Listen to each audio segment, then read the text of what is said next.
Hey everybody, today we're going to be doing another dividend analysis, this time looking at International Business Machines Corporation, or IBM. IBM, a member of the Dow, large blue chip corporation that pretty much everybody has heard of. As always, let's start by looking at the dividend yield, and as we can see, we are just under 5%. Very nice for a tech company, and pretty nice overall for any company.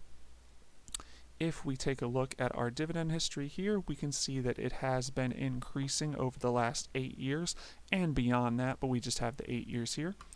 We can see that in 2013 we were at 95 cents a share, and currently we are sitting at $1.63 a share. No suspensions, no cuts, nothing like that, so that's nice.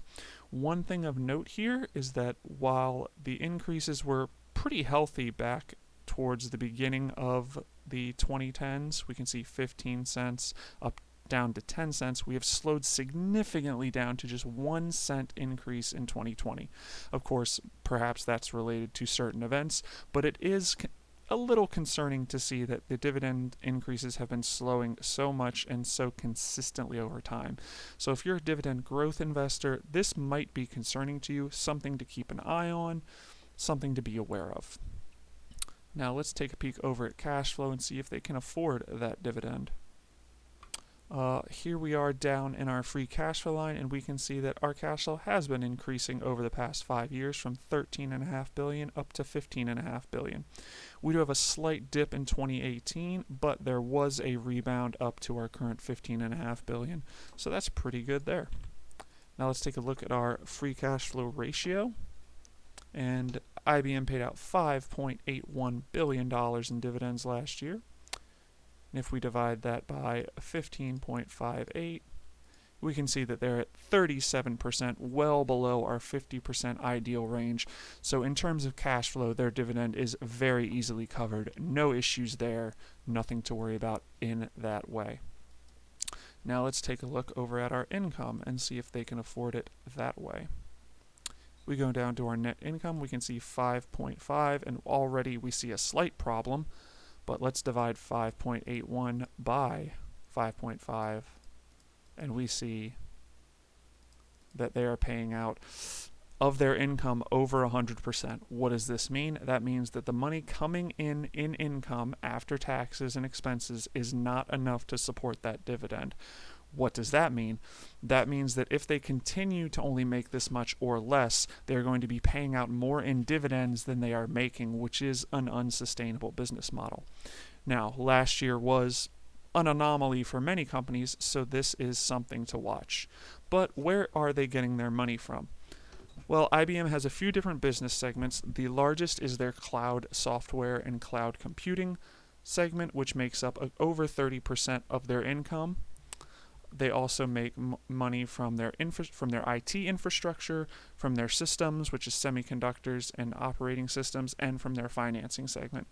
All of these were down last year, so that is a bit of a concern. But again, this could have been an anomaly year due to certain events.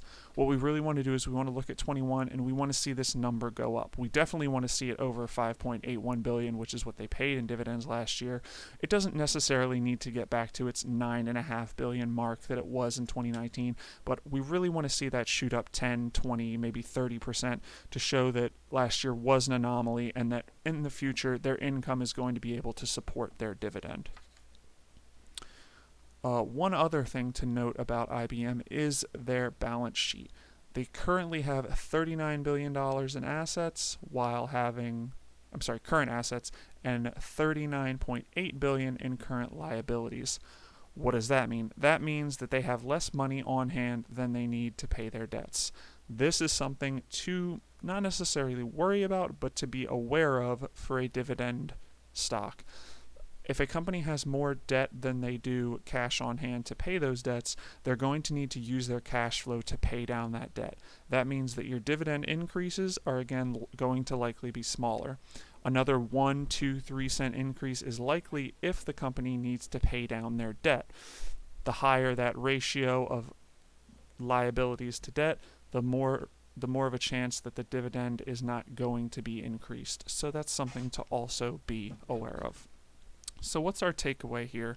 Who's IBM for? Do you want it in your portfolio? What should you do? This is another one of those companies where the turnaround is kind of what you're looking for. It is a nice yield, 5%, but as we've seen, their income doesn't support that currently. But if you think, you know what, last year was an anomaly, that's not going to happen again this year, they're going to rebound, then this might be something for you. If you think that they're going to continue to be able to support that 5% dividend, that's a nice yield. A 5% yield from such a mature blue chip company is very desirable. But you have to be thinking they're going to turn around from last year. If you think, last year's how things are going to go, this might be something that you need to stay away from.